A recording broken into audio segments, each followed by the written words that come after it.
मूछे रखने पे, घोड़ी पे बैठने पे, मटकी छूने पे हमारे त्योहार। क्या बदला है सर 70 साल बाद भी कि इन घटनाओं को रोका जाए और देश किसी की बपोती नहीं है।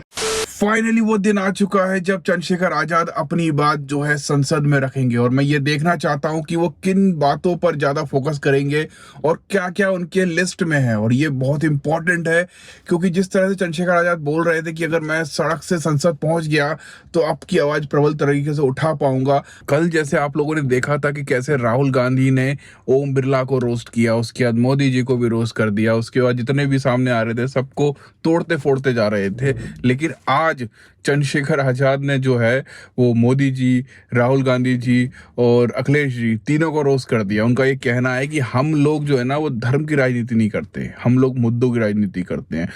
तो आज मुझे धर्म का बहुत सारा ज्ञान सदन से मिला। बेसिकली हम जो पॉलिटिक्स करते हैं वो मुद्दों आधारित पॉलिटिक्स है, उसमें हम लोग धर्म को इन्वॉल्व नहीं करते, क्योंकि जैसे धर्म आएगा तो बुनियादी मुद्दों से दूरी हो जाएगी। थारा भाई जोगिंदर भी देखना चाहता है कि आज चंद्रशेखर आजाद किस तरह की राजनीति करते हैं। क्या चल रहा है आज? ओ आगे चालू हो गया?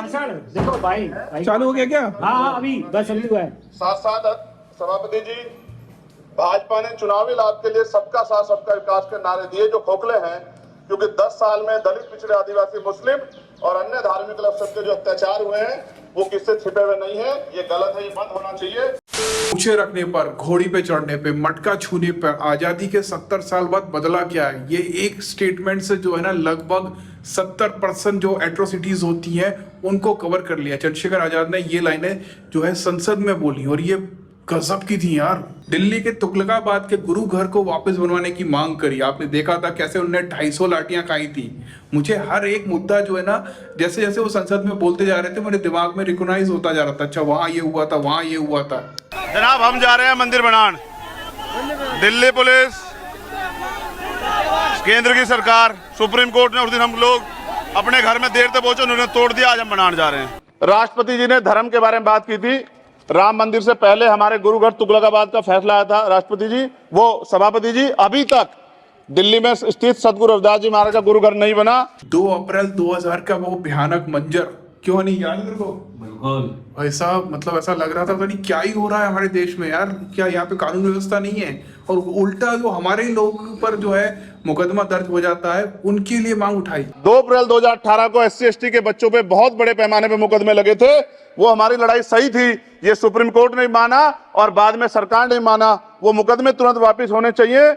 हाथरस, मणिपुर, पहलवान बेटियां, इन सब के मुद्दे उठाए। नारी सम्मान की बात करने वाली सरकार, हमने मणिपुर देखा सर, हमने पहलवान बेटियों का हर्ष देखा सर, और हमने सर हाथरस की बेटी का हर्ष देखा सर। और हाथरस के परिवार को जो वादा किया था सरकार ने वो भी पूरा नहीं किया। और महिलाओं में भी, स्पेशली दलित, पिछड़े और मुस्लिम वर्ग की, आदिवासी वर्ग की महिलाओं के साथ आज भी NCRB का डाटा कहता है सर जो जुल्म हो रहा है वो सहनीय नहीं है सर। ऐसा लग रहा था जैसे कि वो सांस ही ना ले रहा हूँ। एक गाना आया था ना ब्रेथलेस, वो एक ही सांस में गाना गाता है, मतलब पूरा भाषण एक सांस में दे दिया हो। मतलब इंसान सांस लेने के लिए रुकता है कम से कम। सालों बाद मौका मिला है उनको। सड़क से जो मुद्दे उठा रहे थे वो एक एक मुद्दा जो है ना उनने आज संसद में बोला है। 70,000 शिक्षक भर्तियां, वो पता है कि लखनऊ में एक बहुत बड़ा आंदोलन चल रहा है, वो अभी तक चल रहा है, जिसपे कोई भी सुनवाई नहीं है। लेकिन आज उनकी आवाज जो है चंद्रशेखर आजाद ने संसद में उठा दी। रीनीट के लिए लोग पागल हुए जा रहे हैं कि वही इसके लिए कोई बात करे, कोई बात नहीं कर रहा है। उनकी बात उठा दी। पेपर लीक, मतलब ऐसा कौन सा मुद्दा है जो छोड़ दिया यार? मुद्दा नहीं छोड़ा उन्होंने। नगीना की जनता के लिए स्कूल कॉलेजों की मांग कर दी। माननीय सभापति जी, जिस क्षेत्र से मैं चुन के आया हूं नगीना से, वो बहुत पिछड़ा क्षेत्र है। उस क्षेत्र में कोई विशेष आर्थिक पैकेज नहीं दिया गया, रोजगार की सेवाएं नहीं है, नौजवान पलायन करता है। IIT, IIM, एम्स, केंद्रीय विद्यालय आदि शिक्षा में और चिकित्सा संस्थानों की स्थापना होनी चाहिए, जो कि नहीं है। जय जवान जय किसान बोलते हैं, तो जवानों के लिए जो है अग्निवीर से मुक्ति, किसानों के लिए उनका ऋण माफ करने के लिए तक मांग उठाई। माननीय सभापति महोदय जी, किसानों को MSP की लीगल गारंटी तथा किसानों का कर्ज माफ होना चाहिए। सोशल मीडिया ही बहुजन मीडिया। आपको पता है अभी कुछ टाइम पहले नेशनल दस्तक को एक ईमेल आया था कि आपका चैनल बंद कर दिया जाएगा। बोलता हिंदुस्तान का तो चैनल बंद कर दिया गया था, और आर्टिकल 19 उनके पास भी सेम ईमेल आया था। और ऐसे बहुत सारे सोशल हैंडल्स को जो है बंद करा जा रहा था, मतलब जो बहुजन मीडिया है उसको रोकने की कोशिश की जा रही थी, उसके लिए भी आवाज उठाई। प्रेस जो है उस पर भी शिकंजा कसा जा रहा है। जो पत्रकार सरकार खिलाफ बोलता है नौकरी से हाथ धोना पड़ता है। और सोशल मीडिया हमारा हथियार है, उस पर तरह तरह के प्रतिबंध लगाए जा रहे हैं और विरोध करने वालों को सोशल मीडिया हैंडल भी सस्पेंड करा दिए जा रहे हैं। आपको याद होगा डॉक्टर रितु सिंह जिनको नौकरी से निकाल दिया गया था और काफी महीनों तक धरना चला। हम डरते नहीं है किसी से, क्योंकि हम सच के साथ हैं, हम संविधान के साथ हैं। हम ये दिखाना चाहते हैं कि संविधान को मानने वाले कौन है और संविधान की मानने वाले कौन है। कुछ भी नहीं हुआ। उसके बाद उन्होंने बीएसपी के टिकट से चुनाव लड़ा चंडीगढ़ से और वहां से वो हार गई, लेकिन फिर भी उनकी आवाज चंद्रशेखर आजाद ने संसद में उठाई।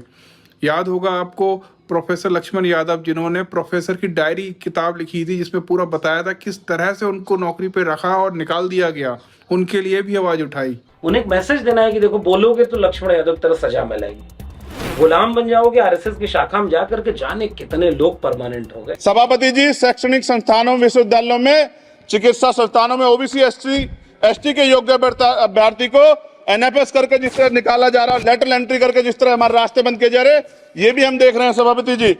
अग्निवीर समाप्त हो, चमार रेजिमेंट बहाल हो। माननीय सभापति जी, चीन हमें आंख दिखा रहा है और लगातार हमारे देश की सीमाओं में घुसपैठ कर रहा है, इसलिए अग्निवीर योजना को हटाकर पुनः सेना भर्ती शुरू की जाए और साथ साथ भारत की सबसे प्राचीन व बहादुर रेजिमेंट में से एक चमार रेजिमेंट को पुनः बहाल करा जाए, ऐसा भी मेरा आपसे आग्रह है। प्राइवेट सेक्टर में रिजर्वेशन, आपको पता है कि सरकारी नौकरियां पूरे भारत में सिर्फ 2% है और उनमें ही रिजर्वेशन है।